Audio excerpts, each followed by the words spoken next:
Hello, everyone, and welcome to CTO Craft Bites. Today, we are going to be looking at how to attract and retain diverse talent in tech roles. And I will start, in case this is your first time here on CTO Craft Bites. Let me tell you a bit about who CTO Craft are and what we do. So, CTO Craft is a mentoring and coaching community for technology leaders around the world, focusing on supporting technologists in their leadership growth. There are over 7,000 community members, and CTO Craft provides them with one-to-one coaching, mentoring groups, a curated Slack community, and events like this one. If you're not a member of CTO Craft Community and you're interested in becoming one, or you'd like to get updates on these events on emails, I'm going to post some links in the chat right now to help you to do that. So, and this is where one day I'll learn how to do this seamlessly so I don't have to stop and be like, okay, so is this the chat? There we go. Hi, Gavin. Thanks for posting in the chat. I'm going to keep an eye on the Q&A as there's a separate Q&A section to the chat. So as we run the event, I'll look on the Q&A for questions, but I won't necessarily monitor the chat. So please do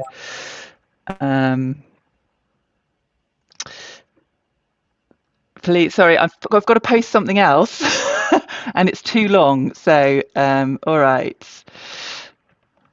Let's see if this is now small enough. All right, so I'd like to say huge thanks to our headline partner, AWS, for helping to make these bites possible. And I've just posted in the chat some info about their offer for CTO Craft members. So please do check that out if you're interested in AWS. And yeah, just before that was the links about CTO Craft if you want to join the community. So hello. I am Zoe Cunningham. I'm a director at Softwire. We're a bespoke software development organization. What's the word? Agency. So my career at Softwire is that I started as a coder and then I tried to do every single different job in the company. And I ended up working as managing director from 2012 to 2020. And now I'm no longer managing director, so I can focus on outreach and getting involved in events like this one. And I also host our Softwire Tech Talks podcast. So do feel free to take a listen to that. And today I'm joined by Kay Lack, who is the Director of Training at Makers.Tech. Kay, can I ask you to tell us a bit about yourself? I absolutely can, insofar as there's more than that. Yeah, my name's Kay. I look after the training team at Makers, the coding sort of school. And my ways into this topic are, of course, I have a team of my own, which also interested in the diversity and inclusion of. I also spend a bit of time working with the technical teams of our clients, people who pay us to do training for people, to understand what needs to be trained there. And so hear quite a bit about the challenges that technical leaders face in building their teams. And I also run an engineering leadership training program for people who are making the step into sort of middle management, and hear a bunch about their challenges as well. So it's a super interesting topic. I'm really glad to be speaking about it today with this group.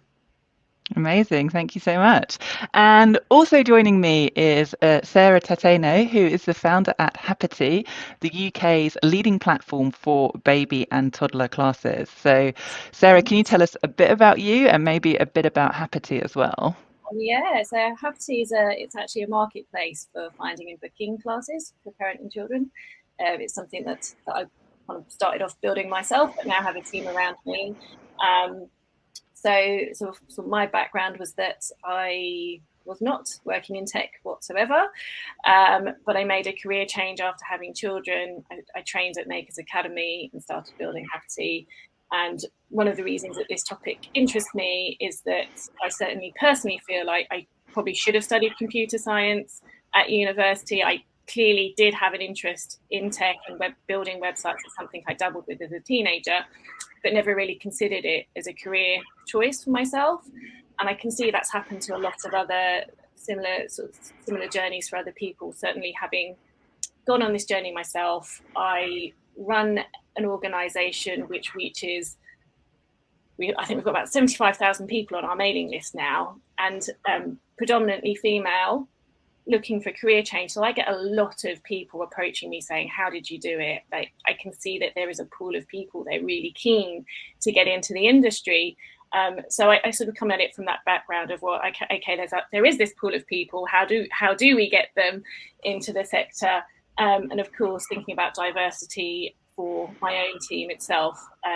Although interestingly, we over-index on women as a company as a whole, and so we sort of, it's interesting thinking about the flip side of diversity for us in terms of gender balance, and actually thinking about, okay, how do we attract more men to apply for roles at Hafty? Do the same principles apply for, where you might be recruiting for tech roles and looking to increase the representation of women in that? So I think it's a few different interesting angles that I'm coming at this from. Very interesting.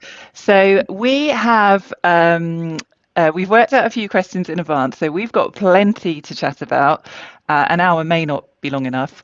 But what we want to do is make sure that we're talking about the questions that you want to hear the answers to. So I really encourage everyone to use the Ask a Question function. If you post a question in there, or in fact, even if you have something to add to the conversation, because this is a challenge that we're all trying to solve and we're all learning from each other all the time.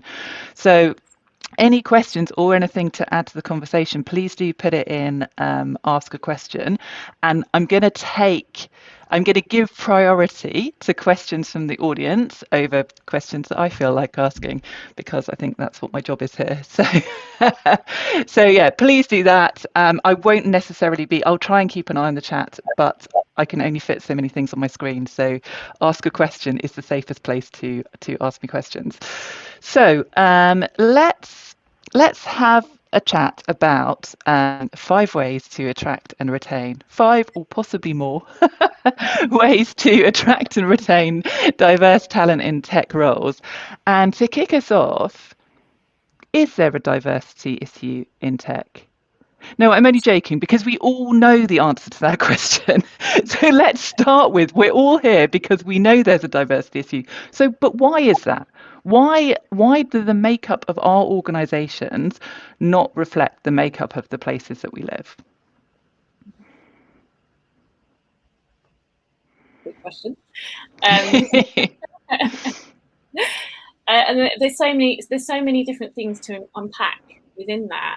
And I think there certainly is a bit of a pipeline problem as to how people are entering the industry. Where are they coming from? What are the different entry points?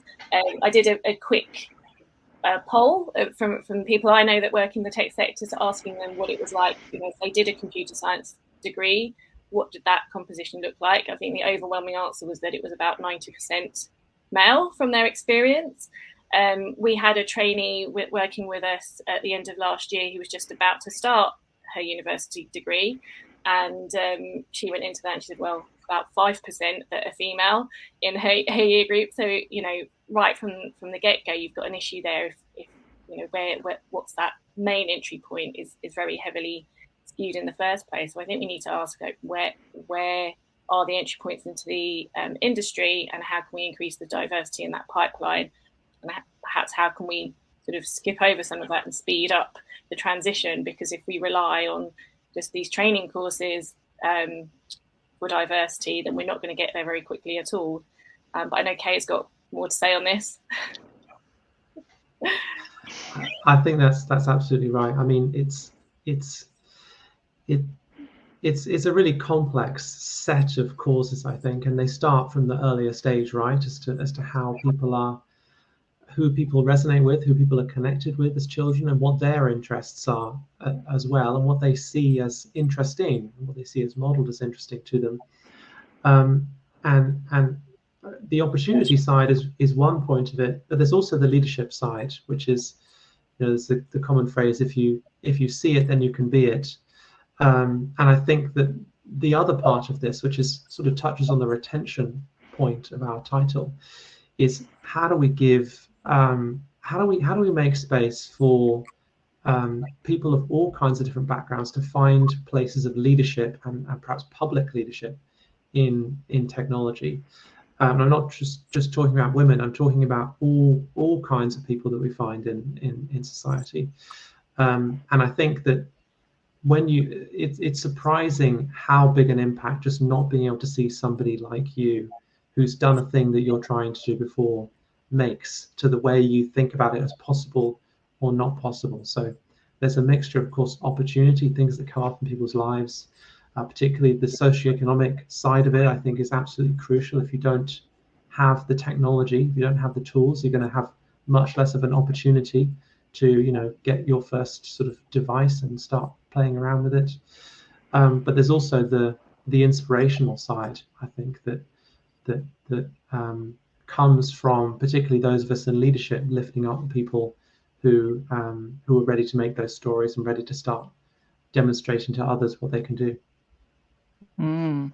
Yeah, super. So that's kind of like the whole picture, isn't it? It's like we're in our tech, I don't want to say bubble, but whatever, we're in our tech shape like this in my mind, and then we've got this little narrow entry point over here that people are can only get in that way, right? And so it's both about, and only a certain type of people are trying to get in that way. So it's both about getting different people in through that route, but maybe opening up a bit more so that that's not the only way to get into the industry. And then perhaps also stopping the people who are leaking out. So you can't get in through this bubble I've invented in my head, but you can get out by making sure that there's representation throughout organizations, so that it's not organizations having a big push to get diverse junior employees in who are then saying, oh, okay, so I see the place for me in organizations, it's to be a junior employee. That's not going to work. To put it simply. So there's a question from Maxim here. So is retention equivalent to leadership opportunities? And that is a super interesting question. And the only thing I can say a little bit, well, for us actually at Softwire, it's been on the attraction front as well, that when I was managing director from 2012 to 2020, not right at the start, but the kind of longer I was managing director for, and now I'm still quite visible, that made a massive difference to women applying to our organisation. Not in any kind of calculated way, but we were just more successful, and I'm sure it's related. So it can't be the only thing, right? So I wonder, it's interesting that you said that, because I wonder do you think there was anything by virtue of you being in that leadership position that would have changed the way that you were recruiting, or the messages that were being put out that would have contributed to that? Or do you think it purely was you're sort of sending a signal by the fact that you are in a leadership position in itself? Well, this is why it's hard to measure, because we're all in dynamic situations all the time, right? And actually at Softwire, we've always cared very much about diversity. We have just become more effective in translating that into how we do things. So we were going through, even before I was managing director, we were going through massive changes about how do we prioritize this? How do we make this happen? How do we change our interviewing? How do we change where we advertise roles? So yeah, that's why I can't really say for sure, because I've got no control group to say, this is Softwire with a male CEO for the same period. There is no control group, but we have like anecdata in our interviews. People saying, I applied because, but yeah. So it's yeah, super hard to say. And obviously we believe all the other stuff is important too, right? I do actually have a fortunate natural experiment here, which is a few years ago, at Makers, we split out into two business units, one of which focused on the private training, one of which focused on apprenticeships. And we built out similar sorts of organizations with similar sorts of roles. And I was on the private training side, and somebody else was on the apprenticeship side. But the person who did most of the recruitment on the apprenticeship side, he was not white. He was a South Asian man. And the people on my team were white, and I was white, and also the leader of the other team was white. But they had this South Asian man who was doing the most of the recruitment. And over the year or two, which we were building out as separate business units, actually the difference when you looked at the team and the racial and ethnic diversity was quite profound, actually. And when we came back together, like it was sort of a really evident thing that had changed, and it really challenged me actually to the power, I think, of seeing people like you in the team, that it makes to how appealing the jobs are to you, and how almost somehow perhaps how successful you are able to become, or rather how easy it is for people to find success in those teams. And I think particularly for small organizations or growing organizations, it shows the power of getting your hiring management team, the people who are doing recruitment, getting your diversity right there early on, so that you can build inclusion in as you grow, and don't end up in a position where you look back and you're like, oh wait, we really should have been thinking about this earlier, and now we're asking people to do a difficult thing of coming into a team where nobody looks like them and nobody has the same background. So I think the leadership piece, like it or not, it's important, I think, to be able to see people and to meet people who are successful, who aren't sort of totally different to you, when particularly in growing organizations.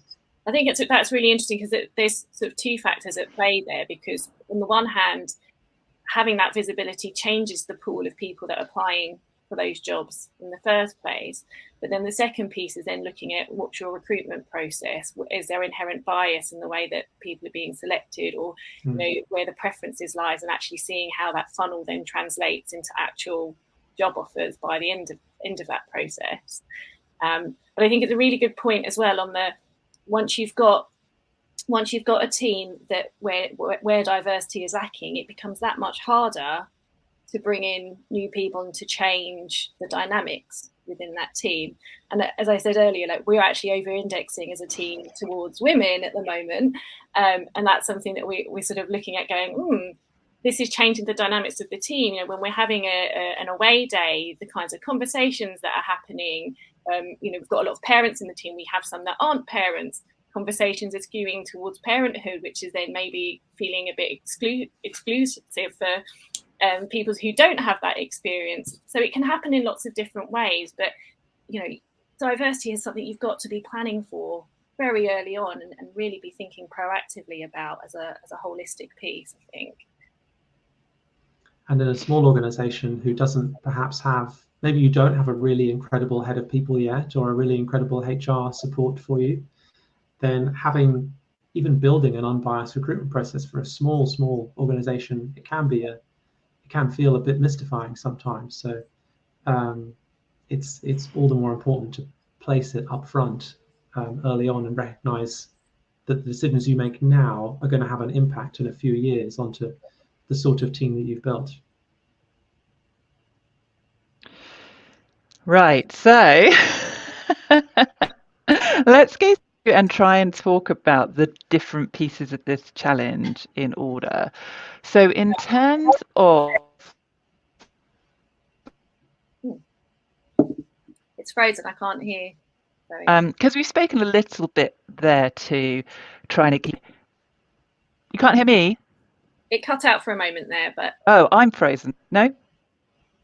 Okay, can you... But I'm back. I am also having trouble hearing you. Oh, okay. So that must be the internet. We can hear you now. Oh, yeah. Okay.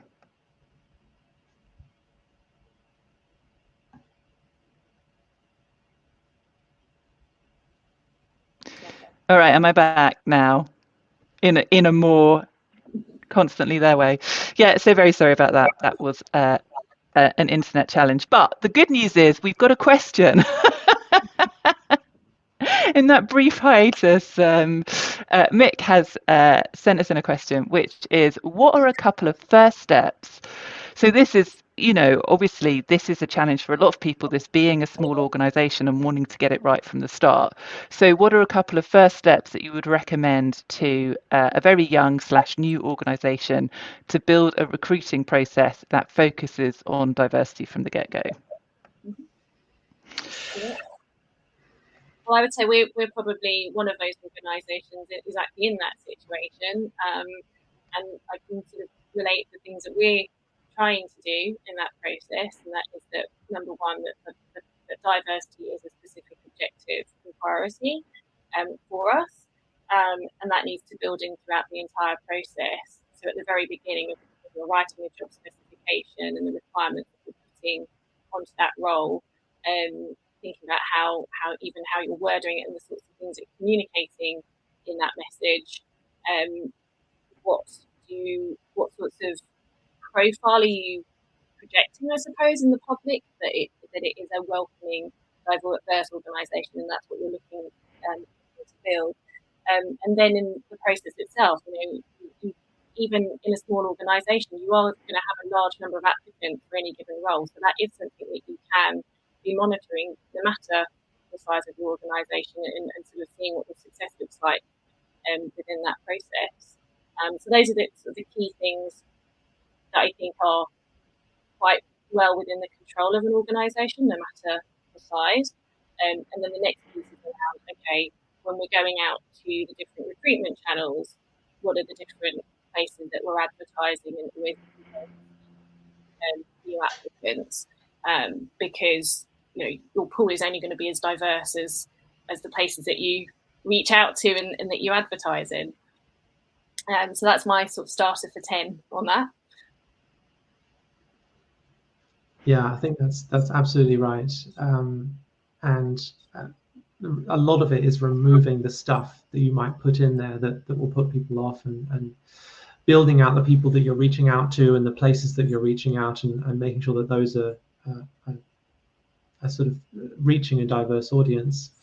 The other thing that I would add to that is that diversity, particularly for a small organization, it's out there. I mean, it's easy to forget when you're doing recruitment. You're looking for the people who are out there, not the people who are in your organization currently.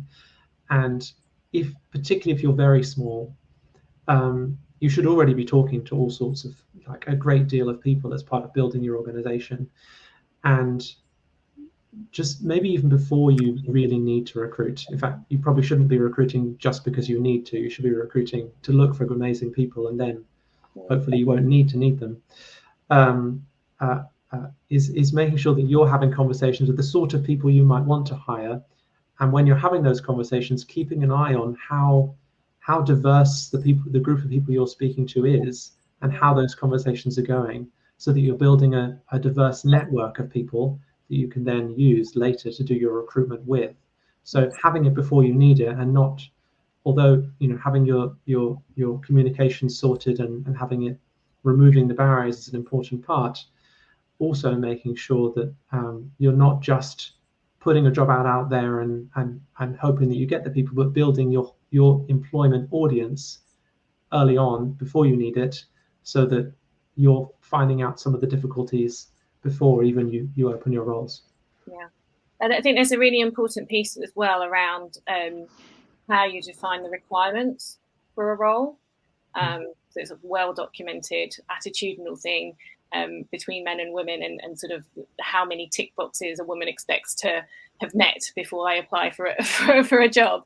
And by the way, I know that that's not the only lens for diversity, but it's obviously one that's kind of top of mind for us at the moment. So I think there is something around the criteria that you're setting, being open-minded about where those skill sets might come from, and making sure that you're not unnecessarily cutting off various channels where you could be finding talent. I actually come from a strategy consulting background, and certainly when I was a new graduate, it was very much that those companies would only recruit from the top universities. And so it was a very narrow pool of the types of people that they were recruiting. And so deliberately, in order to reach a more diverse audience, they need to be really rethinking about what are those barriers and hurdles that they're putting in place in the first place, and being a little bit more open-minded about it. So we moved on a little bit there to the next question, which is, do you think some job adverts attract a particular type of candidate? So I was wondering if there was, you kind of mentioned there the 6 out of 10 statistic that, well, I don't know what the number is, but, men will apply if they meet 6 out of 10 and women won't apply because they'll think, well, I'm missing 4. Anything else specifically in job adverts that it's worth thinking about? I mean, I guess there is, for me personally, because I'm of a certain age, and for me, like, flexibility is very important in a role. So one of the things that we always do is say, look, for the right candidate, we will consider different operations of working.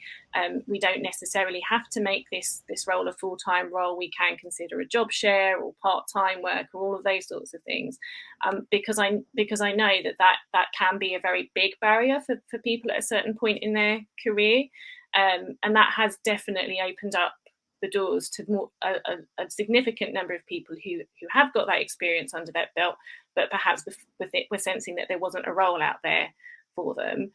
So that is another lens that we do look at within our job specs and how we advertise for roles. Don't forget also to think about how you're marketing your organization, as well as just this job. I went through a period over COVID of supporting people who were looking for jobs quite closely, and I worked with a few hundred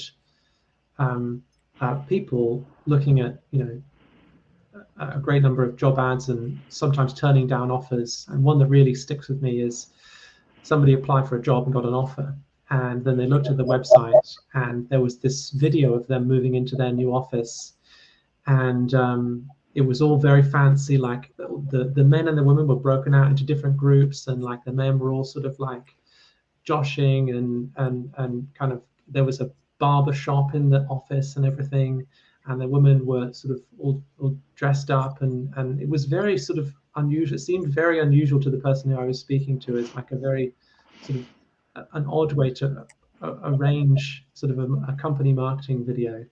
And that's an extreme example. I mean, it was, I'm sure I can probably say that it was a financial organization, but it really put this person off, and they turned the offer down as a result. And I think, particularly for people who are looking to make an important career choice, which is probably the sort of people you want to be capturing, they do care about the organization that they're working for. They care about how they communicate about themselves, about what they're, even if you're not maybe at the point of putting down some corporate values, having a sense of what it is you stand for, what it is that's going to be like to work with you, what it is you care about.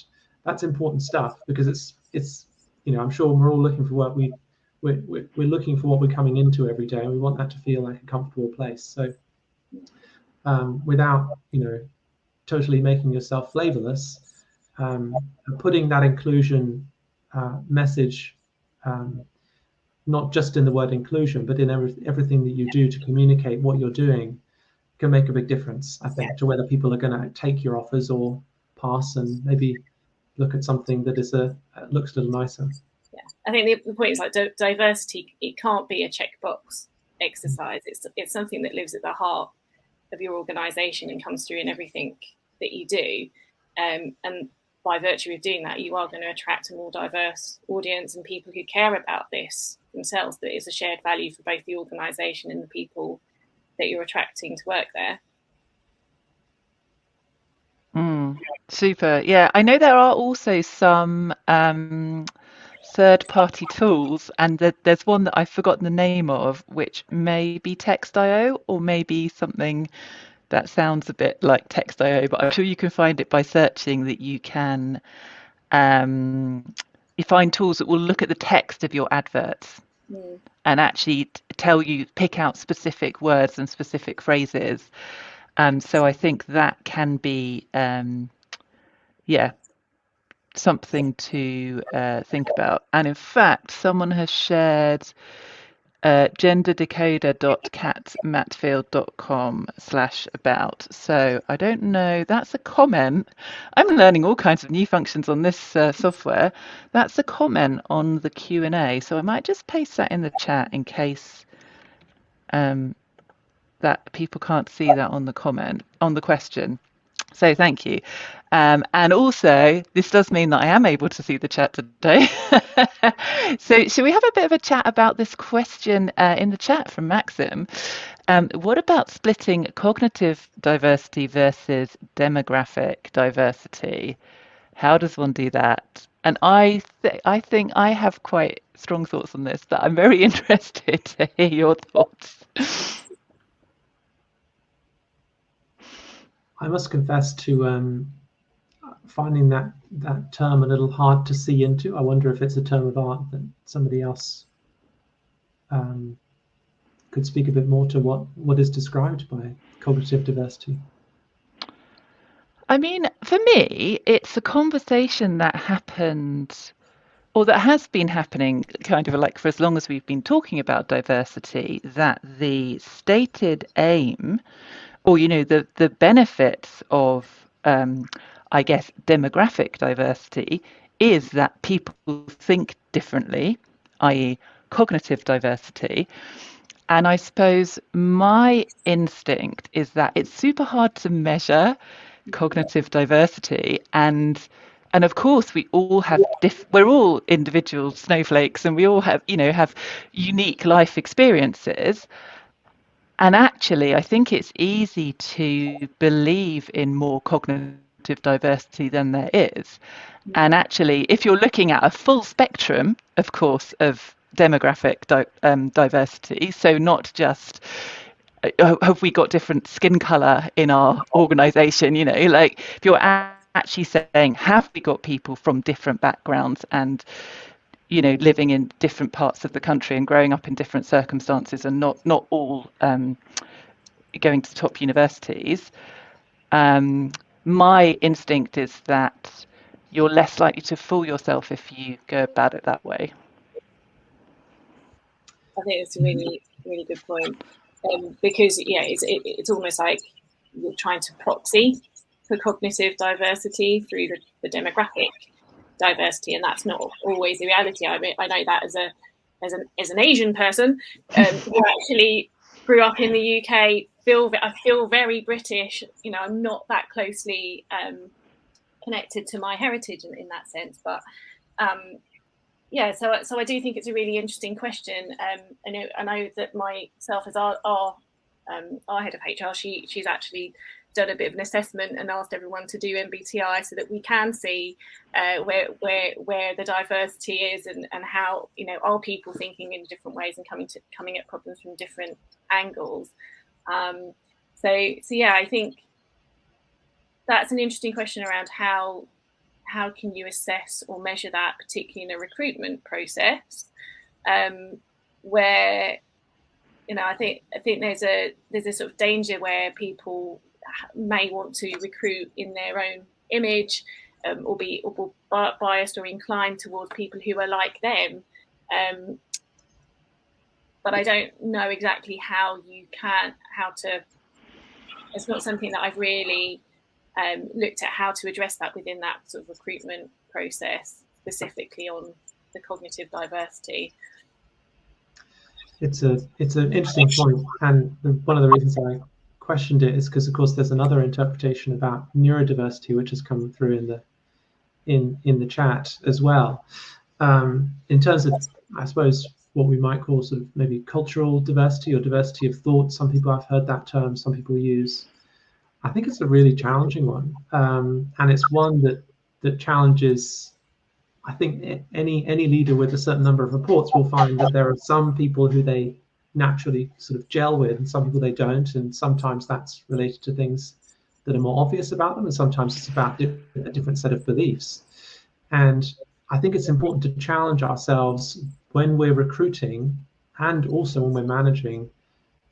Is this disagreement or friction that we're having, is that is that me not quite being open to hearing what this person has to say and has to bring to the team? Or is it a genuine sort of issue? And who needs to change here? Is it me? Is it us? Is it them? And I don't see a hard and fast rule. Sometimes, one way you can look at this is sometimes we hire people who are very, very blunt, and some people would find to be genuinely rude or unhelpful, and I think there are some times when that is a genuine sort of like an issue that needs to be corrected, but most of the time I think it's a difference of sort of personality style, and actually it's maybe a lot of people around them that need to kind of open up and listen to different ways of communicating. So I think it's a really challenging and interesting one, and I don't see an easy answer to it other than it's the consistent work of inclusion, is figuring out, okay, every single time that you meet with a report or a person who you get a bad feeling about, but who has still met what you see to be the criteria, you've got to be thinking, is it the criteria that's wrong, or is it me, or is it something in between? And I don't see an easy way. I think it's just something we have to constantly challenge ourselves to be better at. There's so much interesting stuff in the chat at the moment. Systems and processes that allows objectivity, and that you can need to be able to take a step back and from being at the cold face and be able to assess it that way. I also wanted to confess an agreement with Hayley that I personally find the gender decoders can veer towards, while I think they do get at something important, they can also veer a little bit towards if I use the magic words, women will want to work for me. It's not true, right? So it's they're like maybe if you're an engineer, this will make sense to you. They're like the no, actually, I'm going to say something totally wrong. They're like the linter. Listen to it sometimes, but that's actually not the principle at all. You're supposed to listen to the code style all the time. I'm talking nonsense, but they're like a tool, right? They're not telling you what to do. And I think it's useful to reinforce this idea that language matters and different words mean things to different people. I find it really hard because if you're talking about attracting women into tech who didn't study tech originally, it's not me. And so I'm like, but obviously technology and science and math, they're all fascinating. Why would anyone not be interested in them? So I have to kind of take myself out of the equation as like what a woman would think. So so I think it's a good reminder kind of to think about being inclusive more generally, right? Like actually just because wording it one way works for you, considering another way can be useful. But not in a definitely not down to the we want to attract some women, so here is a free pink thing because women love pink things. Don't do that if anyone's listening. You'll get pilloried for it. Okay, cool. So we're over halfway through and we haven't even really got to our first question or my first pre-prepared question, because we've had so much amazing chat based on questions and input from the audience. So thank you all so much. And just a reminder that if you want to ask a question, please ask it early because we do have to finish at 1:30. And I will now take this next question that's already come in. So Gab has said, I think it's very interesting how we can have more women study tech in the first place too. Right. And this is back to this long, thin pipeline and who goes in at the very far end of it. In Ireland, less than 25% of grads are women. I think that's definitely the case in the UK too, although I don't know the exact numbers. I also know that the numbers got worse, that there was a heyday of women studying computing that was actually quite a long time ago now, and it went downhill again, which is obviously one of the reasons why we're all going, oh, hold on, it's not going to fix itself, is it? We have to do something. So any thoughts on how we can influence this as leaders? Events like this, for one thing. I mean, for me personally, I think there's an awful lot we can be doing in terms of diversifying the entry points themselves, that it's not just that we're relying on this sort of singular pipeline for talent in the first place, but that clearly is a big issue for the industry. And I mean, I'm seeing it now. I have a 10-year-old daughter who is very interested in technology, very interested in coding, but at a co-ed school, it is, that bias towards it being more male dominated happens very early.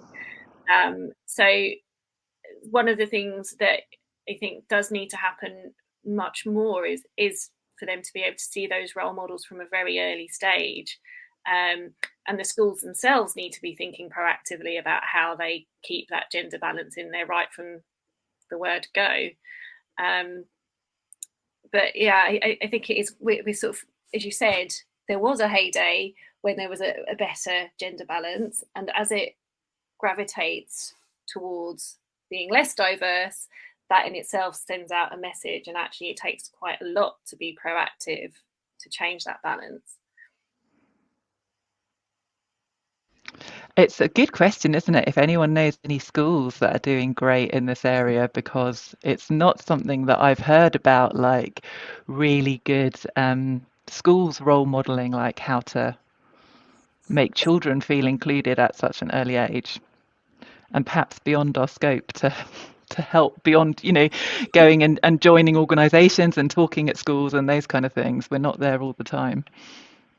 Yeah, I think that there is an opportunity if you're from a background and you would like to see more people from your background get into technology, going and speaking to some school children, I'm certain you will find opportunities to do so. A challenging point maybe for our industry is I don't think there is any particular shortage of people from any particular background, especially women, wanting to get into technology. I think there are more people than really I suspect we can even take at the moment who want to get into it. The challenge, I think, for employers is it takes some energy and work to bring people into the industry. You have to give someone that first job, and somebody's got to do that. And why not your organization? I think for anything but the very smallest, couple of people organization, then taking on people for giving people their first job in the industry is the main thing you can do to improve the diversity of the industry. Because if you're just hiring experienced people, all you're doing is you're taking someone from one place and moving them to another. And that's not a bad thing, but it's not helping the diversity of our industry. There are two, as you said in the pipeline analogy, there are two ways to improve the diversity of our industry in total, and it's keeping people in it, and it's putting more people in it. And it's only employers who can bring people in through giving them that first job. My plug, I suppose, today is for apprenticeships, which I think is a fantastic way of bringing people in, giving them some job-focused training, partnered with a provider that, and there are many out there, makers included, who will work with you on meeting your talent needs, so that people who join you are trained to some extent, and then putting in that investment so that you're part of the change. And it's open really to any nearly any size team to start doing this work. This particular bit, it really just needs organizing. It's not a particularly difficult problem to solve, because the people are out there and they want to work in the industry, waiting for your jobs to arrive. So if you're not doing it already, then it's a great time to start, and the funding is out there to do it. Okay, is that supported by government funding, that if tech companies want to hire an apprentice junior developer, you can claim funding for that, right? I'm glad you asked that question. Yes, so there are a few different ways, but for larger employers, they pay for this already. They're taxed to put money into a pot to spend on apprenticeship style training. And so your company may already have this pot and be thinking, probably there's a meeting that happens at your senior management team where somebody's like, we've got all this money piling up in this pot, what should we spend it on? And it just needs you perhaps to ask to spend it on apprenticeships. and then the training is funded. You still have to pay people when the training is funded. And then for smaller organizations, actually, there are a few different schemes. One, I think, which gets the cost down to 1,000 or 2,000 per person for a full training course that will be typically worth sort of on the order of 20,000. And there's also levy transfer. If you've got a if you've got a relationship with a company that does have a lot of apprenticeship training money going spare, then you can ask them to transfer it to you and spend it on your people as well, which is another great opportunity. So I think, and there's also tons of people on the open market who are ready to, at the moment, who are ready to start work.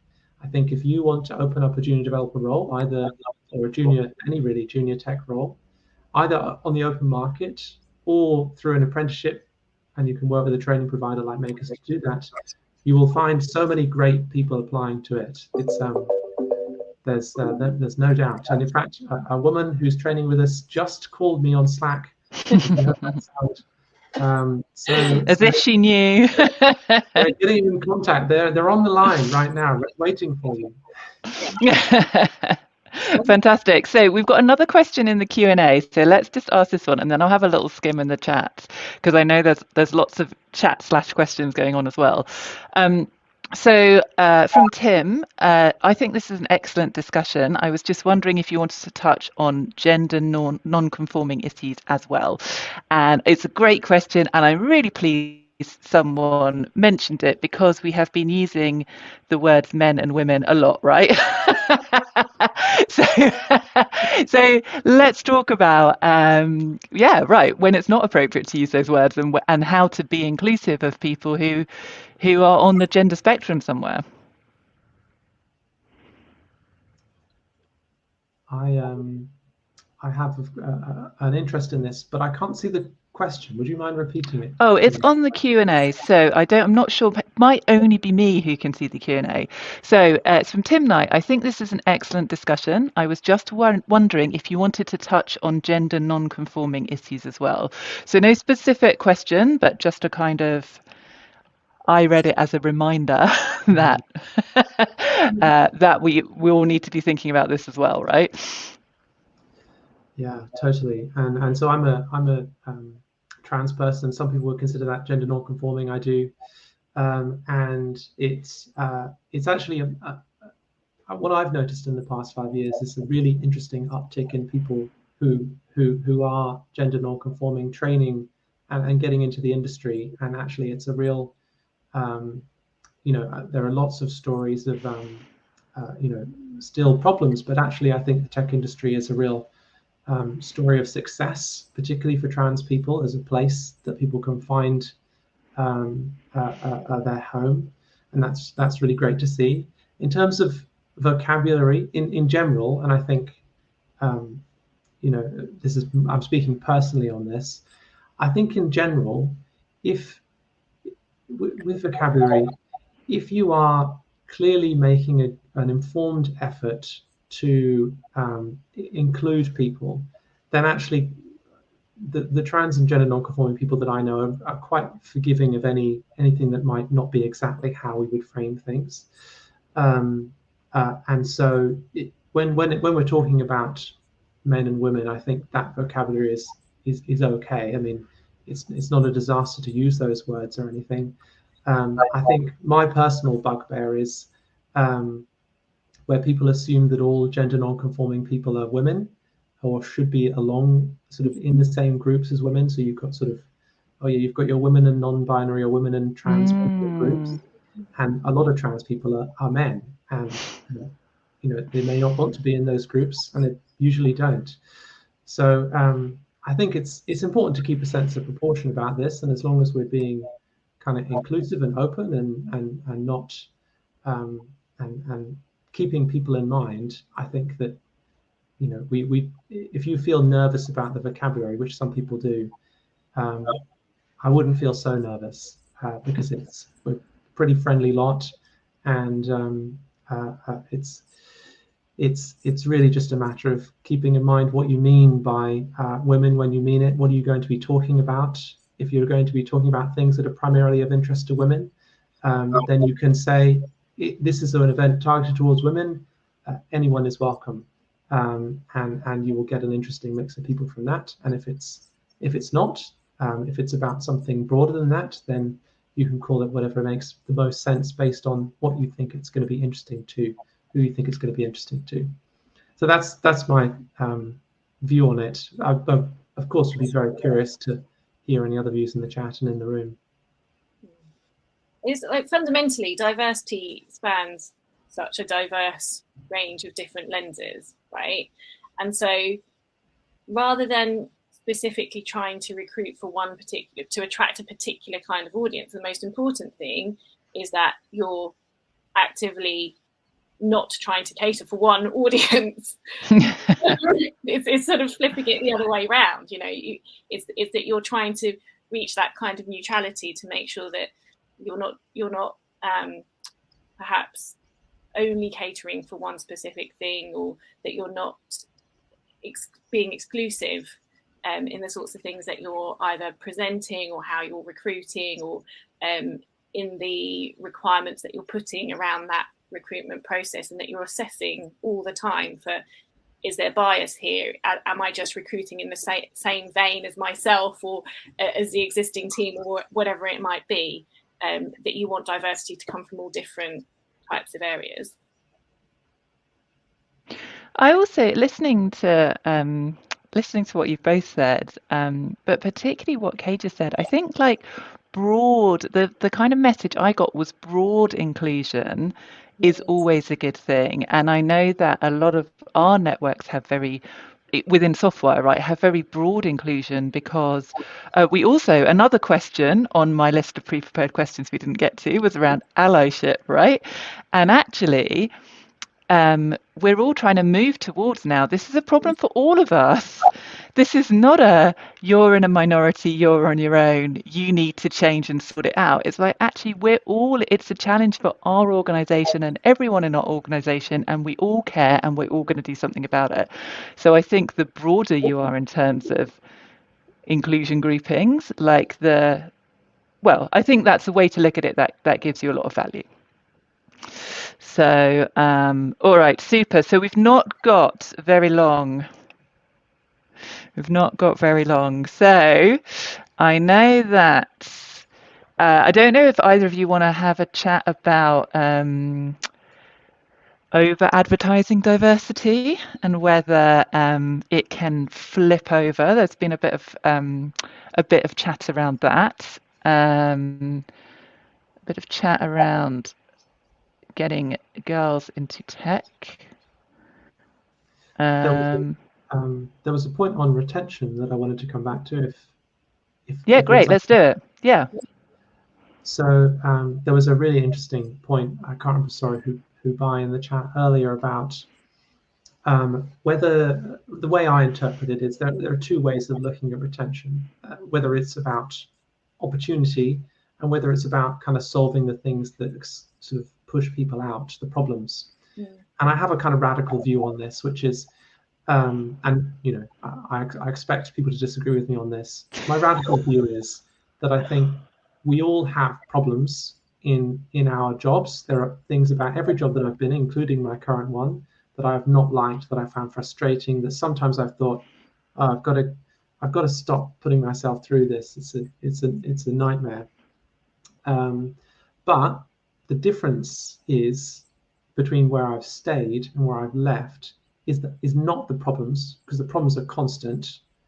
It's the opportunity. It's what I'm there for and what makes it worth the problems, what makes it worth kind of going through that. And then, you know, you can solve the problems, and that's great. It makes people's lives easier.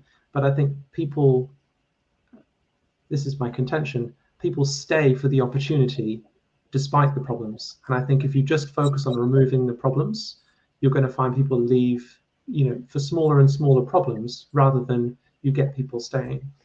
And so for me, that's why the leadership part, and I don't mean leadership just in terms of management and company leadership, I mean leadership in terms of leading projects, people, teams, influence, you know, things of importance, having a vision for what this person is doing with their career that is valuable and impressive to them, something that they're working towards, even if it's different just to sort of leading a company. I think that's the thing that people stay for, Yeah. And if they've got that, they'll, I don't want me to put it this way, but they'll put up with a surprisingly large amount to keep focused on that. And if they don't have it, it really doesn't matter how many problems you get rid of, because you've not got something keeping them there, and somebody else will come along and they'll put a better vision in front of them, and they'll be off. So that's my contention when it comes to recruitment, that you've got to be thinking about the positive, not just removing the negatives, although remove the negatives is nice as well. Yeah, and to build on that, Kay, I think that's absolutely spot on. It's treating people as individuals. That there are different things that motivate different people. There are different problems that face different people, and so I think it's really important to foster that kind of coaching, supportive culture within the company that really wants to bring people on in that way. And if you do that right, you should be retaining your staff, optimally. And when it's time for them to move on, it's the right time for them to move on, both for them, for the company, and perhaps what it is that they want next for their career.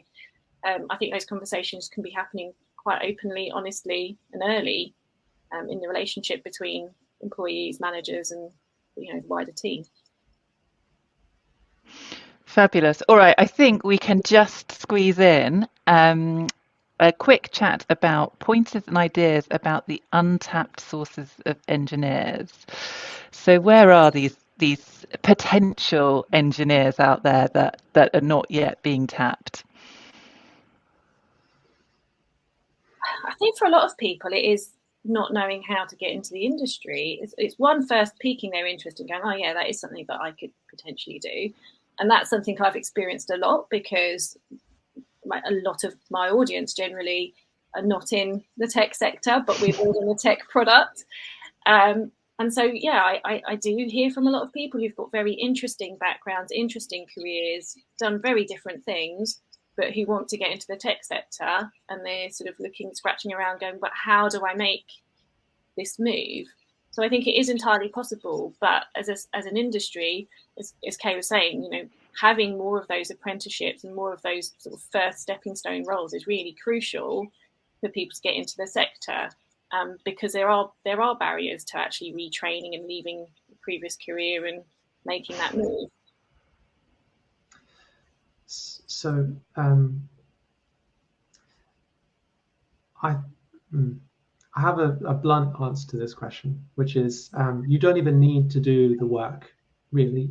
That there are organizations out there that are currently, as we speak, working on finding the people who you want to work with. And if you're ready to give someone their first role, either as an apprenticeship, or maybe you just want to take someone on and give them a great experience into the industry, then reaching out to and advertising on and ultimately paying the coding groups that are working with particular communities, and ones that I'll call out are Code First Girls, Coding Black Females, Code Bar, and even Free Code Camp, actually, that has a huge community. These organizations are going out there and they are finding people, and they are showing people the way, and they're getting them on the first rung when it comes to their coding practice and stuff like that. And they're ready for you to approach and to find a way to advertise with and sponsor and give space to, so they can run their events, perhaps. They're there and they're waiting for you to give them an opportunity. And I think it's important also that we as employers, support these organizations through finding a way to pay them. And I think the organizations actually are finding new ways to charge as well, which will help them continue to do their work. So reach out to one of them, and if you've any trouble getting hold of them, you can always email me, and we will find someone for you. Kay@makers.tech. What an amazing segue into, now I'm going to awkwardly post everyone's contact details in this way that I've not yet. So thank you so much, Kay and Sarah. Thank you. I think this has been a fantastic chat. I think we could talk about it all day now. So there's some contact details for Kay. And here are some contact details for Sarah. And also I'm going to put on some contact details for me. Please do feel free to connect with me if you're interested. I love meeting people. and carrying on the conversation. Yeah, I think we're all personally invested in getting more juniors and new people into the industry. So yeah, do feel free to reach out and have a chat. And yeah, thank you all very much. Thanks everyone for being part of CTO Craft. I think it's such a fantastic organisation, and see you all next time. Thank you. Thanks, Zoe. Thank you, everyone. Fantastic conversation, and thanks to the chat as well. Do feel free to reach out, particularly Maxim. I've got a view for you. So.